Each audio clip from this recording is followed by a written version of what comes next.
வணக்கம்ப்பா.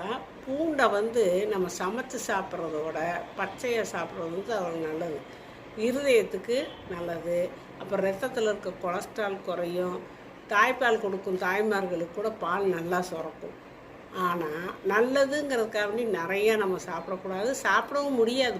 அப்படியே எரியும், அப்படியே ஒம்பட்டும் வாமிட்டு வராப்பிலாம் இருக்கும். அதனால் அப்படி நிறையாலாம் சாப்பிடக்கூடாது. ரெண்டே 2 பல் எடுத்து தட்டி தேனில் கலந்து வச்சு கொஞ்சம் கொஞ்சமாக சப்பி சாப்பிட்லாம்.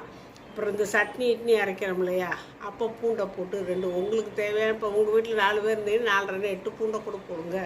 பச்சையாக போட்டு நம்ம தேங்காய் போட்டுக்கெல்லாம் அரைக்கும் கூட போட்டு அரைச்சி அன்றைக்கி ஒரு நாளைக்கு பூண்டு சட்னி கூட அரைச்சிட்டு நல்லா எண்ணெய் ஊற்றி தாளித்து சாப்பிடுவாங்க. அப்படி எந்த வழியிலையாவது ஒன்றும் இல்லையா, பூண்டை நல்லா பொடியாக தட்டி வச்சு நம்ம சாதாரண சாப்பாடு சாப்பிடும்போது இட்லி தோசை டிஃபனு மத்தியான நேரம் எந்த நேரமாவது ஒரு நாளைக்கு ஒரு தடவை வச்சு சாப்பாட்டு கூட வச்சு கலந்து சாப்பிட்டு வந்துடுங்க. உங்களுக்கு அவ்வளோ நல்லது.